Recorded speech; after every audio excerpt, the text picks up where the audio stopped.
Hey, everyone. This is Andy, and Dave is with me. He is out making toast right now. I had my toast early this morning. And do I usually eat toast early in the morning? Yes, probably. That's what I do. I was going to make oatmeal, but, you know, I had such ass for sleep last night that I thought toast would go the way. Hey, what's up, Sammy Jenkins? Hope glad that you're here. Are you glad you're there? I'm glad that everyone's here, right? Right. Um, so yeah, actually, my work seems to like to call me while I'm in the middle of the show. That's what I've noticed. And good news is that they looks like they're going to be offering me more hours. So more hours means more money, but less problems. Probably. Sammy Jenkins, remember, how you doing? Oh, hang on, you're somewhere. Your voice is in my head somewhere. Where is it coming from? I don't know. I would hope it's from the voice speaker. is in my head. I could be going insane. Live on stream. Well, I don't know. I do have another window open. There it is. Okay.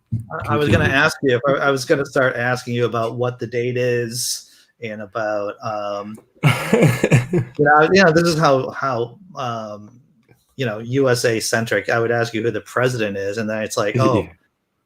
well, hey, here's Tobin. All right, what's up, Tobin? Hey, what's up? I like the hat. Is it hat weather where you are?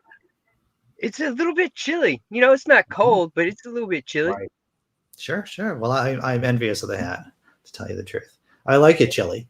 I do like 60-ish degrees. That does. If it could be perpetually fall, if it could be perpetually October, I would be happy, to tell you the truth.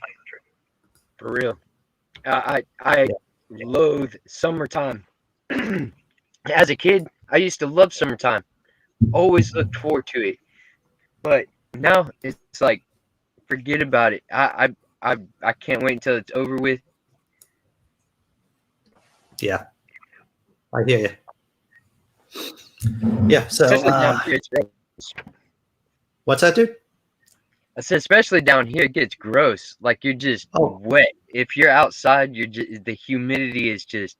Ugh. A buddy of mine went to Tulane University in New Orleans for graduate school. And I went down there in August one year to visit him. And oh my freaking God, it was horrible. I'm just like, and I don't, as many of you know, I have some issues. And me feeling, when I sweat, that makes me feel my own body. And I would prefer just to believe that I'm like this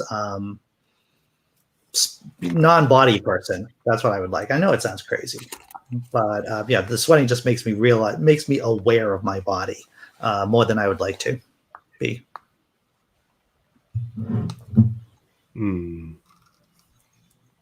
So you want to be implanted into like a virtual body or a virtual world, ideally? Well, just like everyone else, man, I just want to have my cake and eat it too. I would prefer. I enjoy eating and fornicating and crapping. Yeah, I lumped all those three things at the same time in the same category. They're not all equal, right? But there's definitely some downsides of having this body that I'm in. There's no doubt about that. What's up, Dave? You're on mute, brother. There you go. There you go. Got me some coffee. Got me some herb and garlic avocado toast on artisan bread. Wow, look at you. Next, you're going to shame us with your freaking insurance in Canada, too, and other. Right. Now, I don't want to shame anybody, but. Right. Let me tell you. I got a call yesterday that I'm an essential service worker. So I got a call yesterday that essential services are up. We're ready for our vaccinations and you can go today. I'm like, I'm so old, I got mine yesterday. Good for you. Yeah. So all the young people that I work with were like, wait, you already got yours. How did that happen? I'm like, never mind. It's a long story. Well, because I haven't been able to kill myself in some kind of hilarious accident. That's how. There's a lot of truth in jest. Oh, there is a lot of truth in jest. Yeah. I'm not a huge fan of avocados myself. I think it's a texture thing for me. I don't know. I've screwed up 2 days in a row. I had chicken yesterday, and I have an avocado today. What are we doing tomorrow? Fruit, maybe yogurt with fruit in it. All the rules are out. Well, I mean, I have to tell you, toast is more of a traditional breakfast food than chicken. Well, to be fair, I was making the chicken for my lunch, so. Okay. Well, yeah. Yeah. So I'm going to be left alone for a couple of days. You're left alone later in the week. What are you up to today? Are you back on the air with Jenga? I am working today.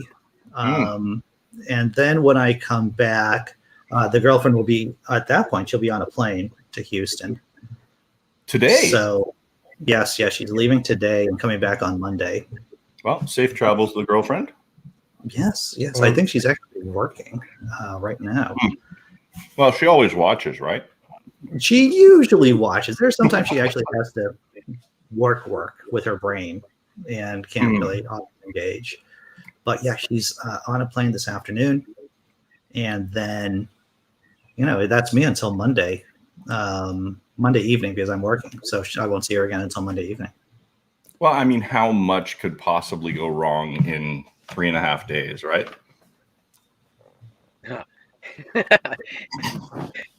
You don't have to answer that. That is a rhetorical question. I will say this.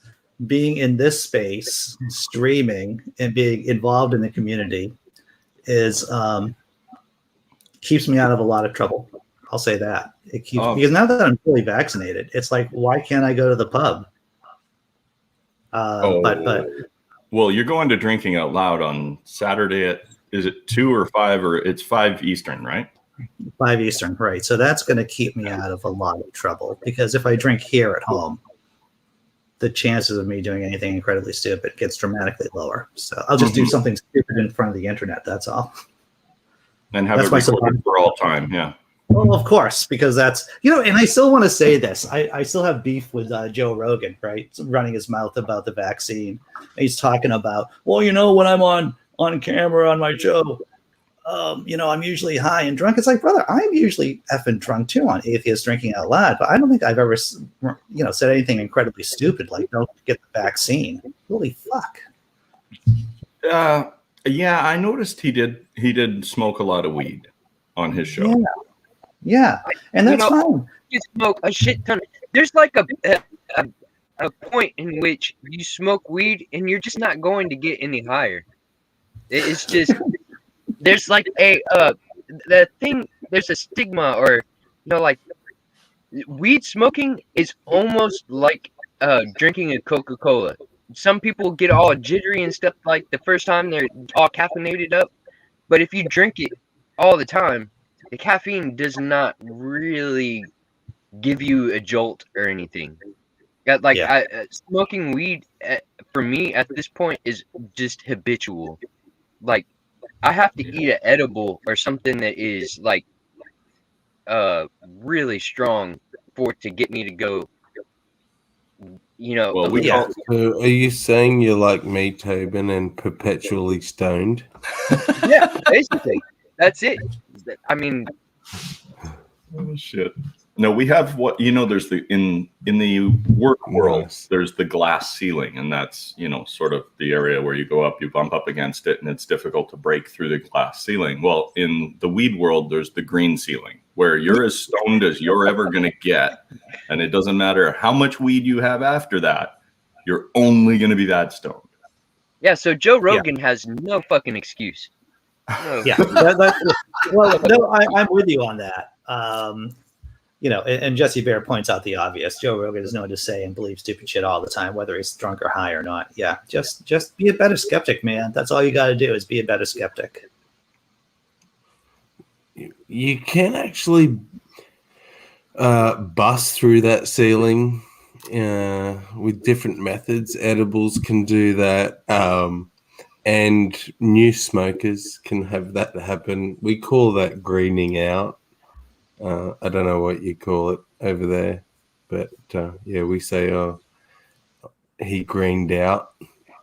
Well, we It call that. usually involves vomiting. Yeah.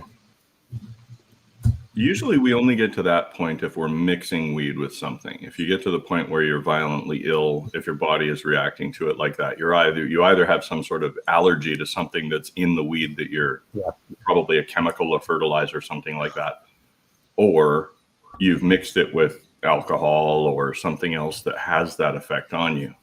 But you can smoke enough weed until you're flat out in a vegetative state on the couch, unable to move. And then you just cannot ingest anymore until you get to a certain point of recovery, and you can smoke yourself back to that state again. I've never experienced it myself. It looks like Jesse Bears had friends that have as well. They call it on the boat. I imagine it's the up and down. Yeah. But I have been with people who have greened out many, many times. So it's definitely a thing. But yeah, not something that I've experienced myself, thankfully. I have discovered that if I smoke too much or if I take too much, I start getting paranoid. And I don't need to be paranoid. I'm already kind of enough.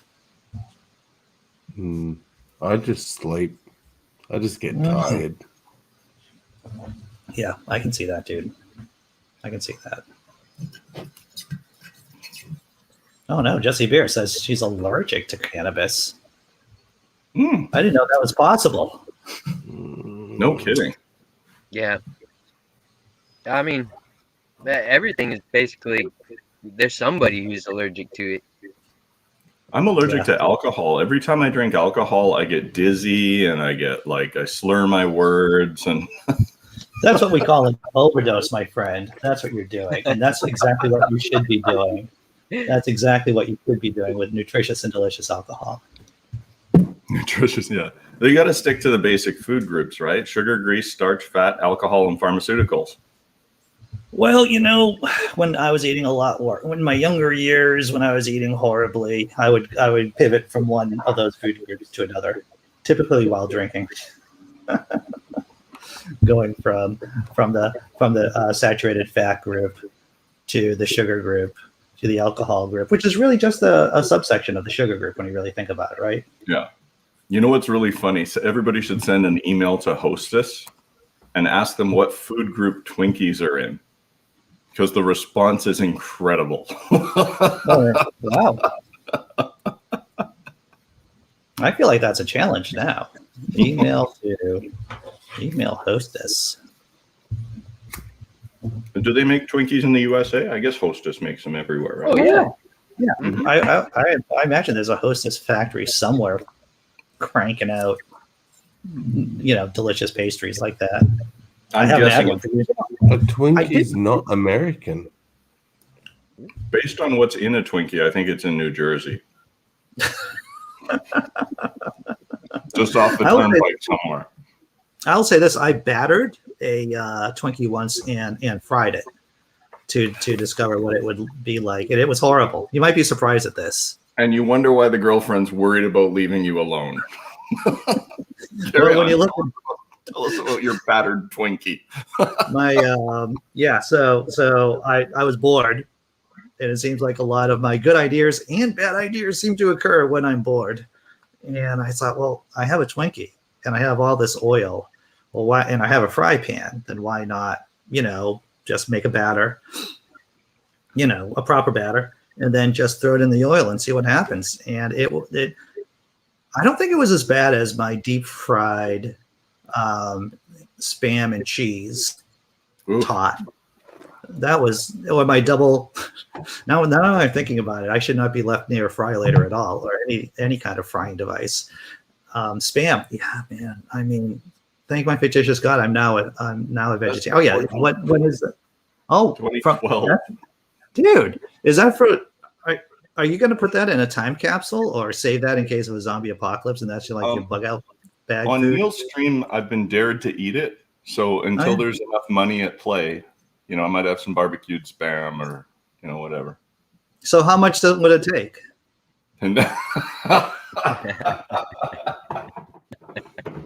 think for now I'm just gonna stick to the Kinder eggs. You should do it for charity, Dave. See, now I'm just a bad. See, now we're getting into this bad feedback loop.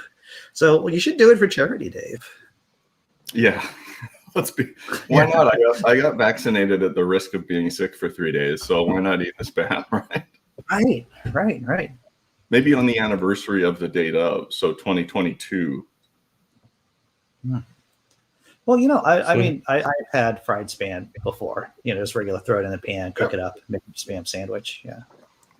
Well, you fry things up, and it's typically less disgusting. I did I don't know if anyone here is a SpongeBob SquarePants fan. I got into the show when my kids were young, and there is a double Krabby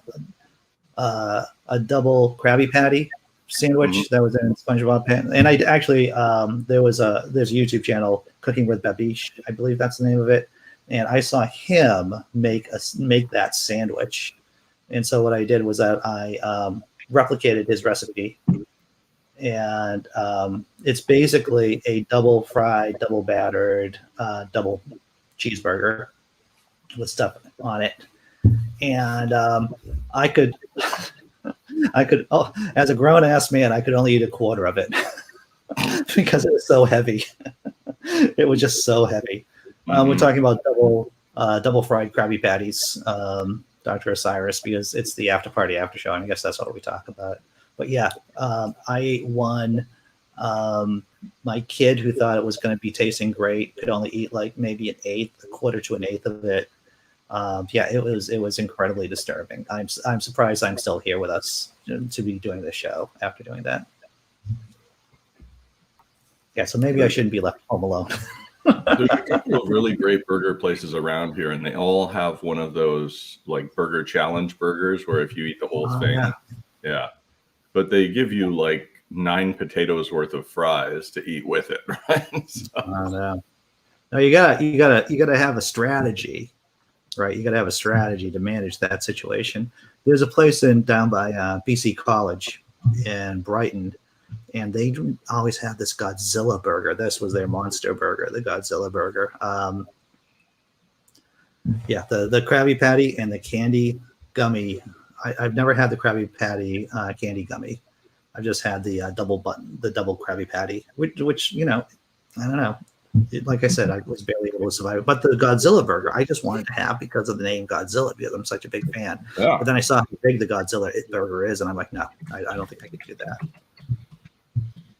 Feed the whole family with the name. You could eat. I mean, you could eat a whole family with that. Yes, yes, it is. You could feed a whole family with a Godzilla burger.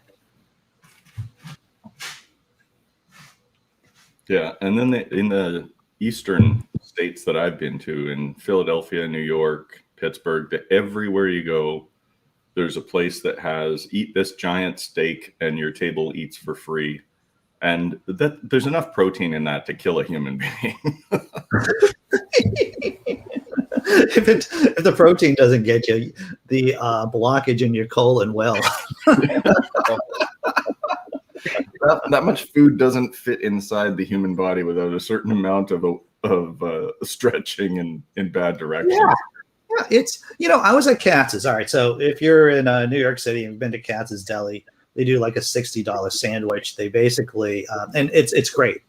It's an experience. That's where in the Harry Met Sally scene where she fakes the orgasm, that's a Katz's Deli.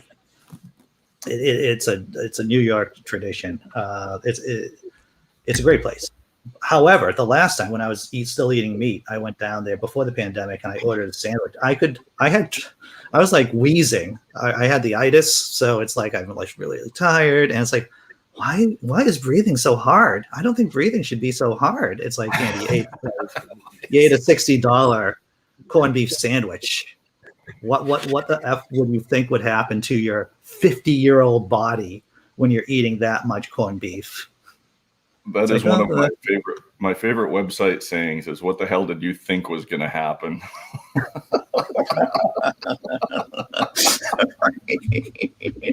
And it's like, well, this never happened to me when I was 20 something years old eating a $60 corned beef sandwich. It's like, yeah, well, you're not 20 years old anymore. It's like, sad. The 20s. Single tear. The 20s were good years. Yeah. Competitive food eating. I don't know, man. There's some really thin guys doing competitive food eating, and I would, if I was ever doing competitive food eating, I would not be one of those thin guys doing. I would just be pounding on weight. I can't watch that kind of stuff. It Yeah. grosses me out to the point to where I have to turn around and look away. Around the time my oldest son was born, I wound up in hospital, unable to breathe. It was really, really painful to breathe. And they did scans on my lungs and x-rays and all sorts of things. And after many hours, the doctors come back and inform me that I had a distended stomach. Ooh. And asked me what I'd been eating. And I realized that because my partner had been in hospital having my son, and there was a Hungry Jack's just across the road, I'd basically eaten nothing but Hungry Jack's for 4 days straight. And yeah, my stomach just filled up with gas or whatever and was distended to the point where my stomach was literally pressing against one of my lungs. Oh, so that's how bad the shit is. Like 4 days, and it nearly killed me. So okay, so what did they do? What do you do when you have a distended stomach? I mean, what do they do to you? Do they pump you or have eaten? Tell you to go home and try every trick you know to fart or burp. Literally, that's. They don't stomach pump you? No, it wasn't bad. Like, I guess it wasn't bad enough for anything like that. They literally told me that it would pass, that I would pass wind and. Wow. Well, okay. Thank well, you God have put a name. We have free healthcare. Imagine if I had to pay for that trip to the hospital. You would pay for the ER visit, and then just be told to go the F home and behave yourself. Yeah, and try to fart. And I kid you not, they suggested trying to turn upside down, so essentially stand on my head. Gravity to push the food in the right direction. Yeah.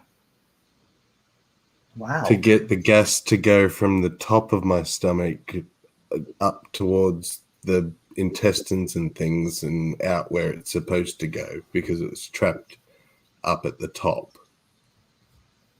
Were you unable to eat during this time period? I mean, like when you were having difficulty breathing, you just couldn't put anything down. Yeah. I'm just looking at I'm consulting Google Doctor right now just to explore distended stomach. Yeah, dude, that sounds horrible. Yeah, I was in too much pain to even think about food. Wow. Because like every breath was, painful. So I thought my lung was collapsing but to find out it was gas. So I can understand why people often mistake indigestion for having a heart attack. Yes. Yeah. Oh yeah, dude. If it's similar experience to what I had, I can understand it. I've got a couple of guys I know, a couple of comedians come on and talk about their heart attacks, right? Their first heart attack, their second heart attack. And these are younger guys too. And it seems to be not so uncommon to actually walk to the hospital in the midst of a heart attack. Or drive. Normally, if you have a heart attack that's bad enough to get you to the clinic or the hospital, it's usually your third or more that you've had. Oh, wow. They usually find evidence of previous heart attacks if you've had one that's bad enough to get you to the doctor. Yeah. Wow, dude. Wow. Yeah.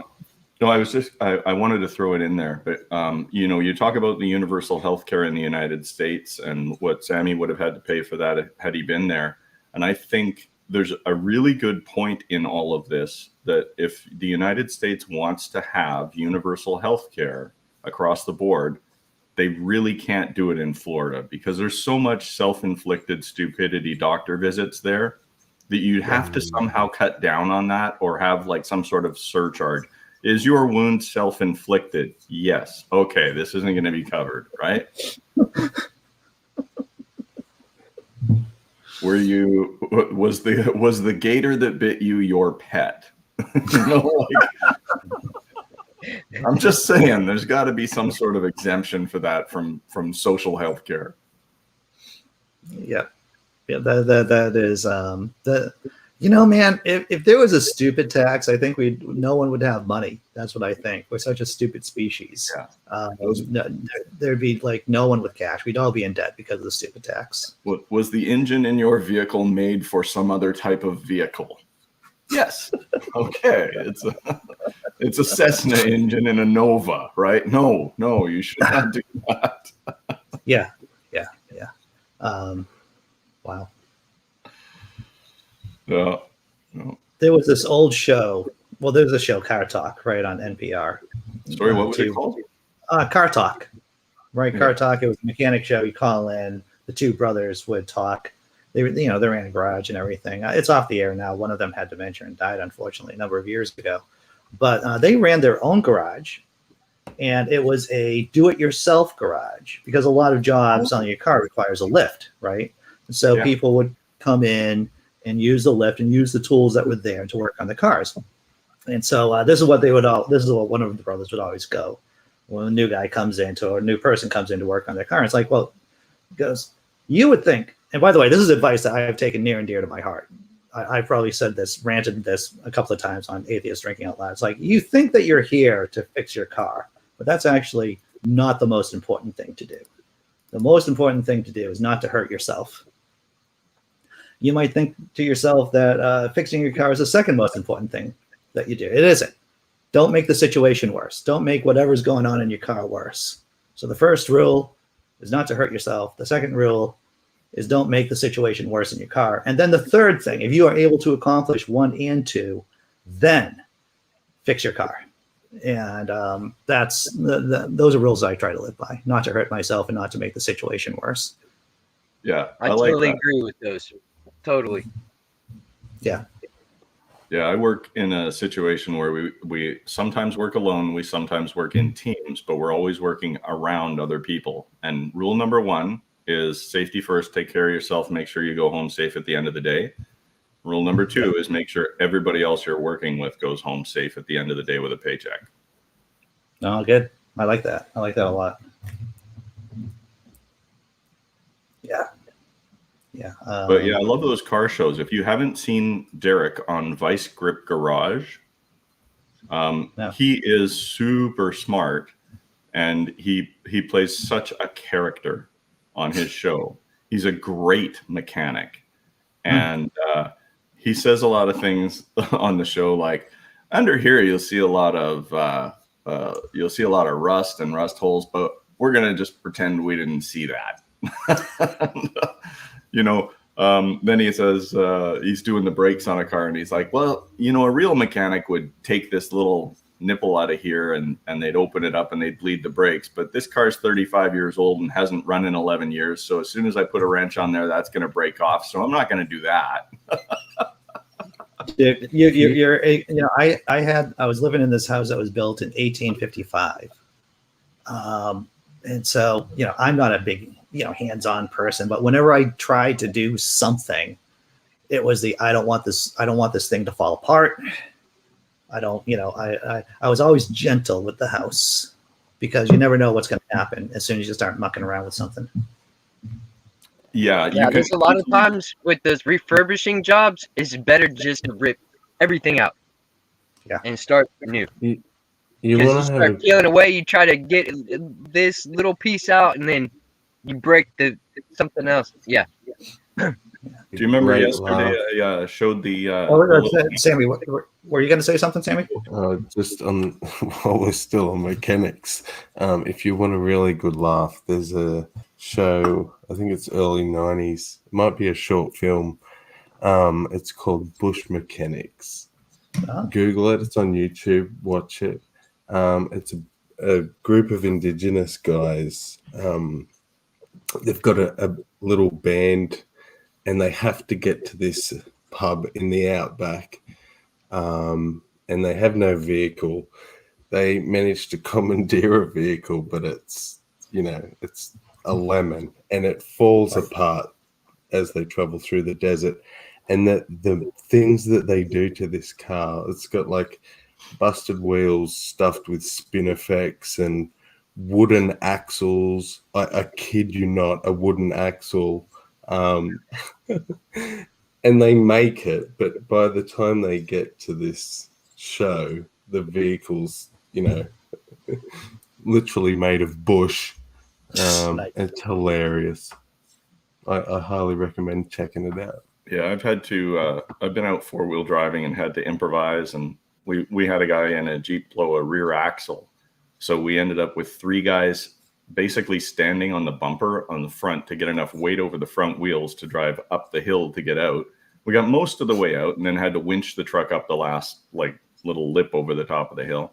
But yeah, you get into situations where you have to be a little more creative than you'd be if you were at a junkyard or at a shop or in your own home. I know a guy who drove home with a diaper over his oil pan one time because his engine messed up while he got a hole in the oil pan while he was driving home. Wow. But I was going to tell you, remember yesterday I showed you the package of the shower head that I was installing. It is, it doesn't look it's like all it. white. There it is. Oh, hey, look at you doing things. It looks much better now. No, it looks like you didn't hurt yourself and you didn't make the situation worse, and you actually got the job done. Congratulations. Definitely. And in Canada, we have a show called Red Green. Yes. I don't know if I love that show. I haven't seen it in a while. Oh, it's been off the air for years, but it's worth going back and watching it. But he always says, if the women can't find you handsome, they should at least find you handy. I try to go with funny myself. I do the Roger Rabbit plan, is that no other really discernible positive aspects of me or my character, but if I can make the other person laugh, then that helps a lot. A good sense of humor goes a long way. Yeah. Thank God I'm handsome.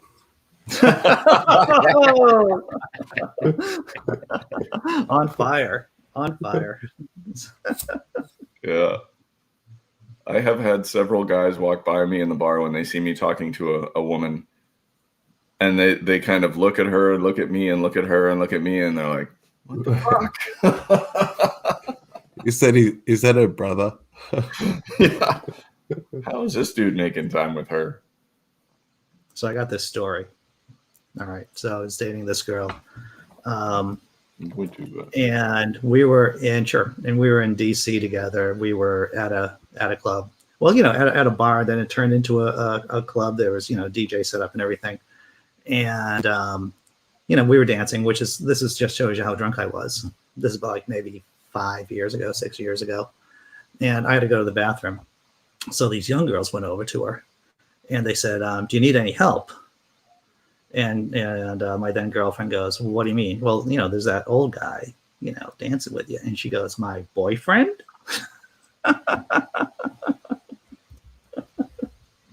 So they were willing to do an intervention with her there. Girls helping out the other girl. Oh. Yep.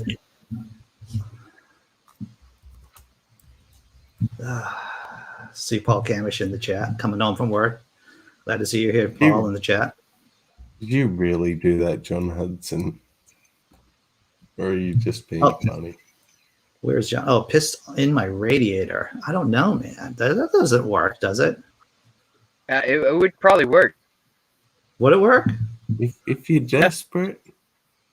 Yeah. It works, but not as good as antifreeze. Hmm. Yeah.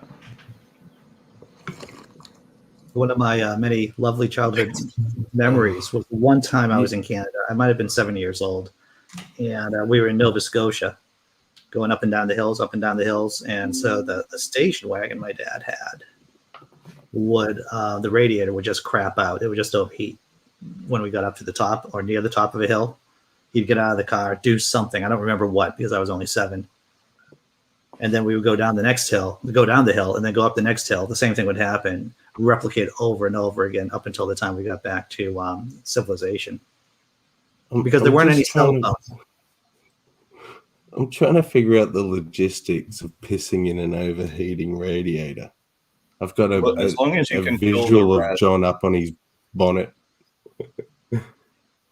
Yeah, you'd have to be really full of some, because I normally don't pee that much. I don't know. But I know if you turn on the heat, that helps get the heat out of the engine, right? So even if it's really hot, I mean, this is what I learned from Click and Clack, by the way. Yeah, like turn on the heat when your car's overheating. That helps a little bit, I guess. If your car loses enough water that when you turn the heater on inside the car, it doesn't blow hot.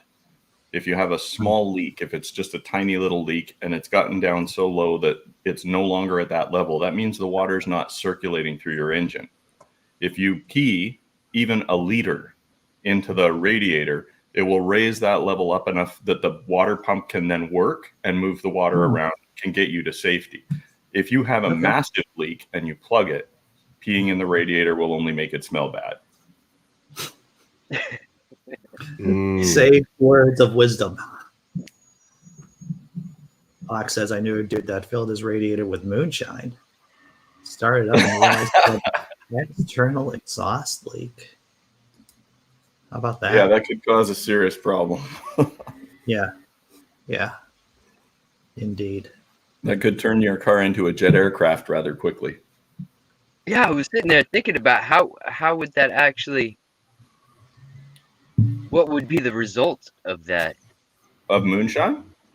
Moonshine in a radiator. In a radiator. Well, it depends on like when a fluid expands and creates pressure inside the system in the engine and the radiator, the boiling point tends to drop.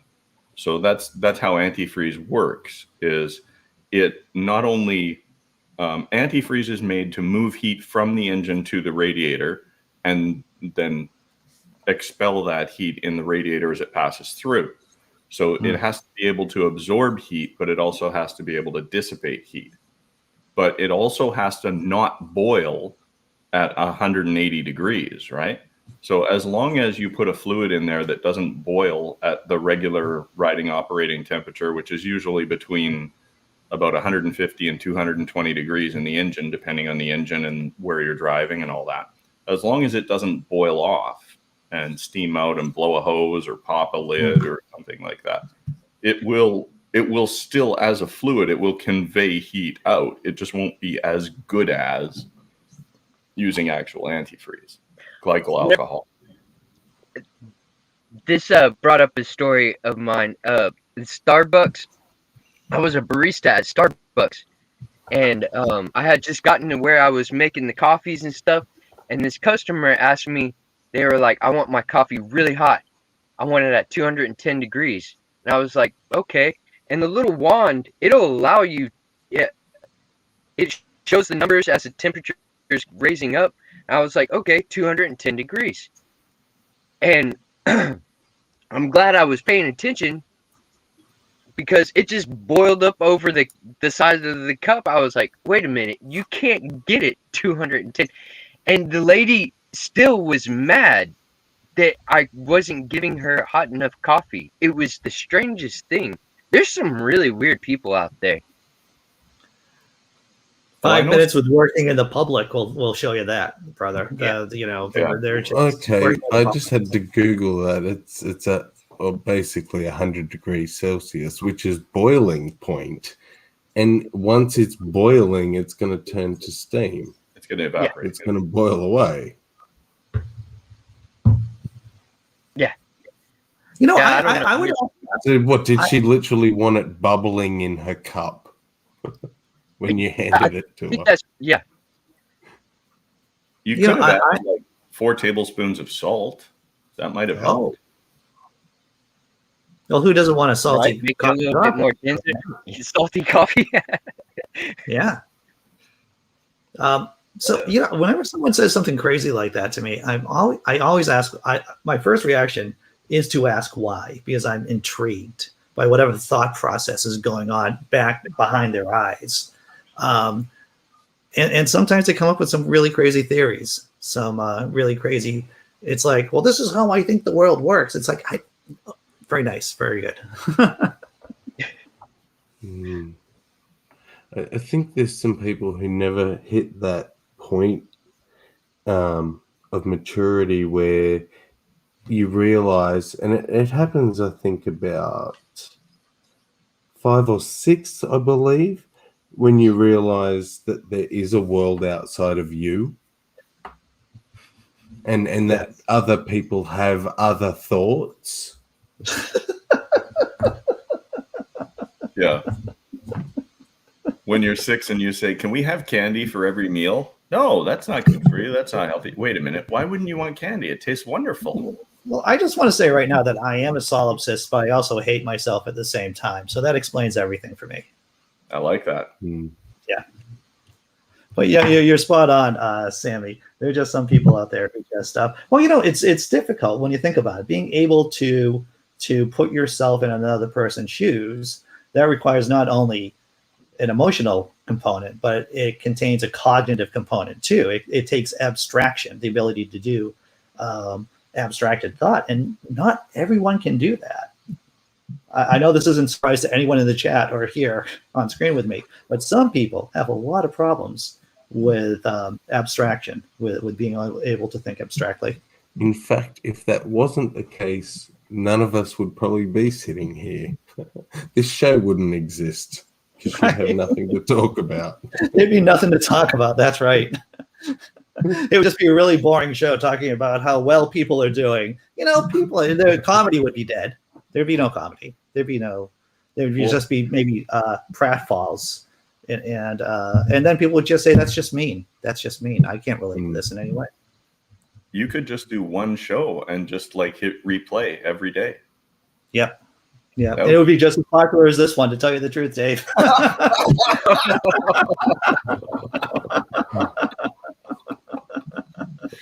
Touche, my friend. Touche. Oh,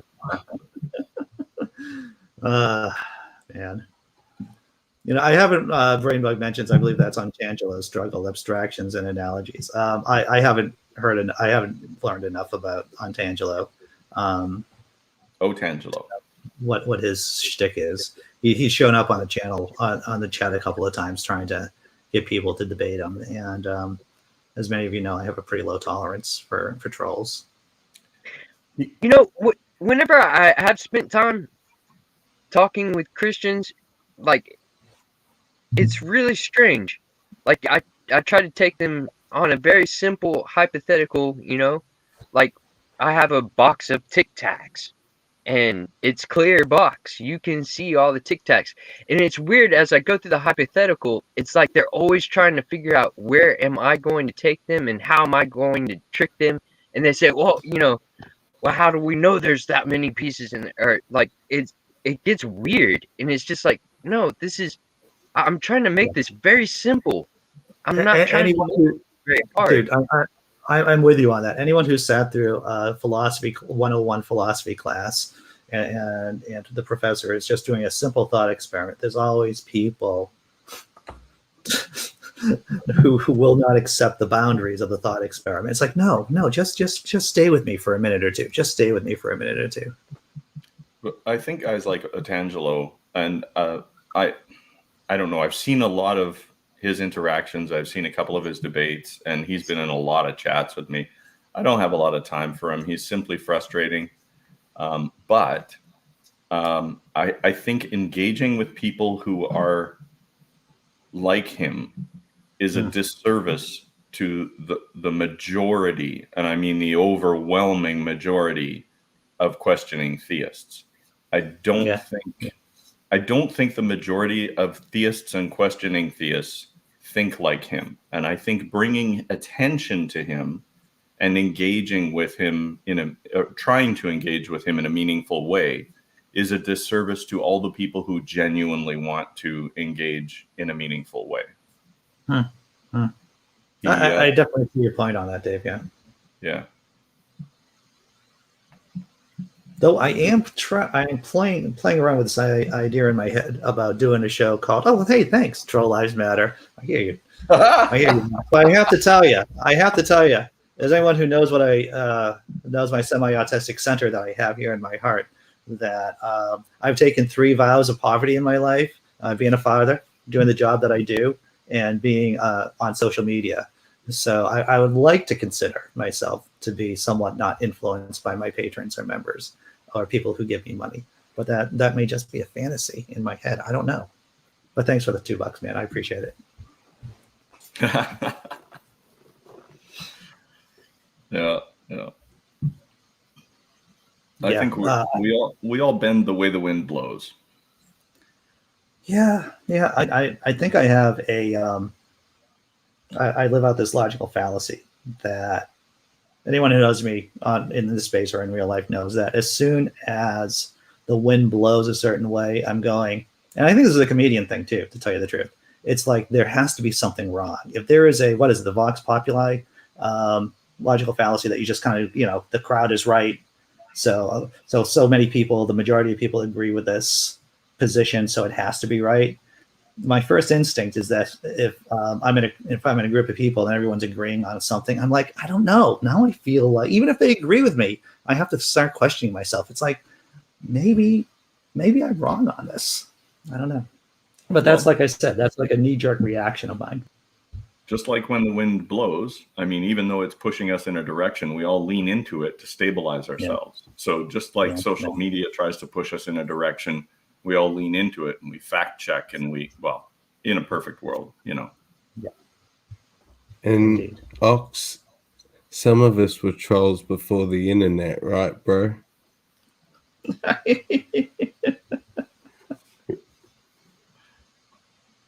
Some of us trolls are good guys. Just saying, I could definitely say that. I've done, you can argue that the comedy is in a sense trolling, right? Maybe, perhaps, under some circumstances. Yeah, it definitely involves it.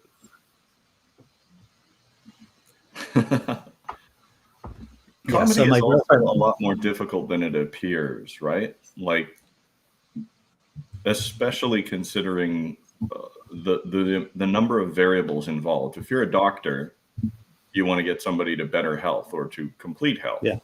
When you're a comedian, you don't know what's wrong with the audience until you start talking. You have to diagnose them on the fly. This is true. Yeah, like I don't get it. Like I've started to try to think more. Like you've influenced me, Andy, to start trying to think of jokes and stuff like that. And there's another place that also is like asking for roasting, and I put some jokes out there, but mine are like really simple. Like, oh, this is like I don't know. I don't have that that comedic thought process. I don't know the formula in which to make it. Yeah, it's a skill set just like anything else. Everyone has. I heard this on NPR. There was this experiment that a comedian ushers or helps. It's like some random people who just volunteered to do stand-up. And I forget who the comedian was. He's like, everyone's got like 5 minutes in them, basically. If shepherded, everyone's got like 5 minutes of stand-up in them.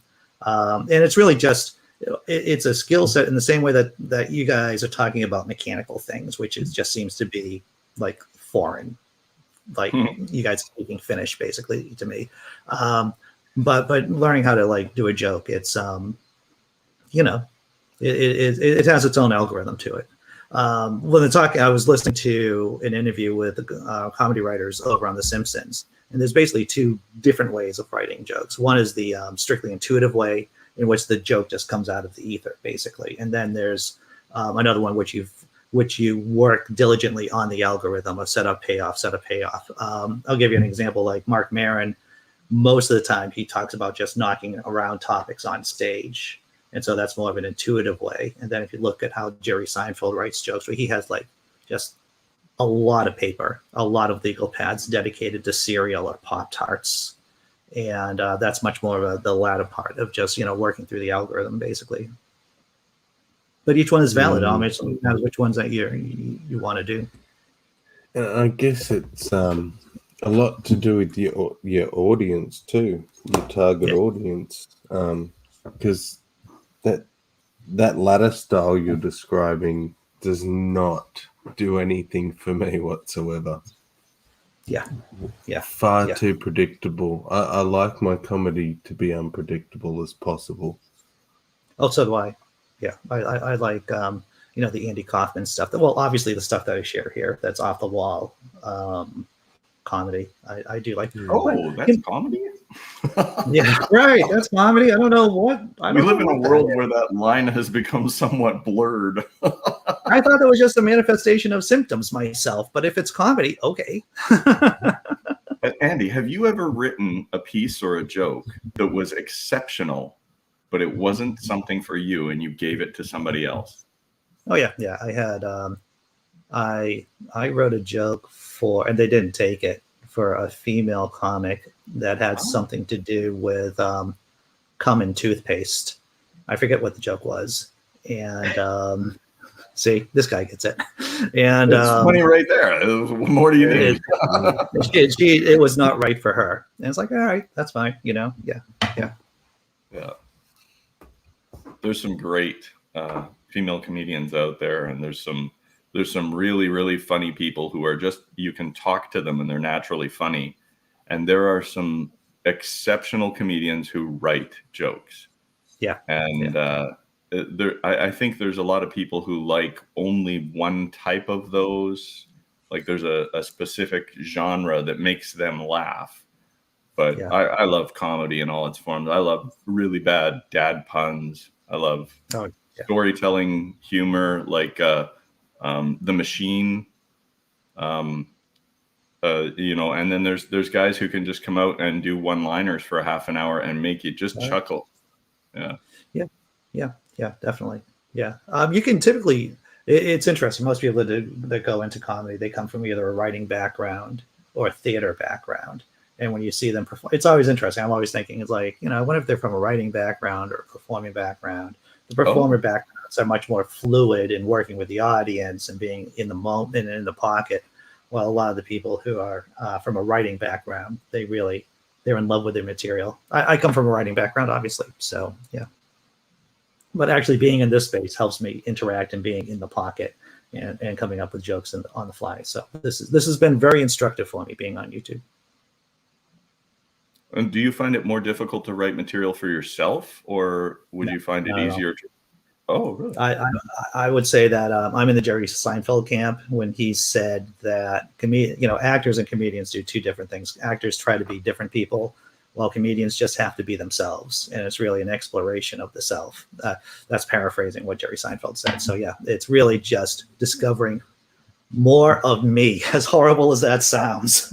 Oh no, that's life's journey, right? Discovering yourself in a way that reveals to you and the people around you what you're all about. Yeah. And one of the best conversations I've heard between two comedians from these two different schools, it's between Jerry Seinfeld and Mark Maron on Mark Maron's podcast, maybe a year and a half ago, 2 years ago. And they just talked about comedy. And Mark Maron's talking about this intrapsychic journey of working through material and working through issues. And Seinfeld's just like, I write jokes. That's what I do. I write jokes. And is you can tell me no or refuse to answer, plead the fifth, but is the girlfriend a comedian as well? She is exceptionally funny. She is smarter than I am. And she is incredibly verbal. She's one of those people, she went to Rice University, which is one of the top tier universities. And she is exceptionally fast. And it's scary in the fact that if we ever wanted to do a vaudeville act, an timey Oh. vaudeville act, we could easily just do just like riff off each other. It's scary that we've been able to sync our memes together. I think I can get vaudeville on this. Hang on, I'll call my agent. Okay, right. But she is exceptionally funny. One of those scary, multi-talented people cognitively that can do a lot of math stuff while at the same effortlessly too, while at the same time being able to do the linguistic stuff too at the same time. It's yeah. I always try to surround myself with more talented people. It's like I did Pulp Fiction and Reservoir Dogs. Quentin Tarantino in an interview, he said, "Always be the weakest link, in the people around you." always, and I think he's right. I think it's always surround yourself with like Jack, my partner, my co-host. Jack's always smarter than I am. I might talk more, but Jack's a lot smarter than I am. He's just on a different level than I am. And I always try to surround and you can see the guests I have on the channel too. Dale McGowan, PhD and a conductor, and a person who understands the deep structure of music, or these other high, like really smart people coming on the show. And those are people I want to be around. But you also have to understand there are people of that ilk who look at you and say, this guy does this every day. How can he do this? I would never be able to do this, right? Well, it's about, yes, well, I'm crazy. And I tell people I'm crazy. It's like, yes, I do this every day. I write every day. I do this Monday through Friday for 2 hours. I do a job. And then I think about things too.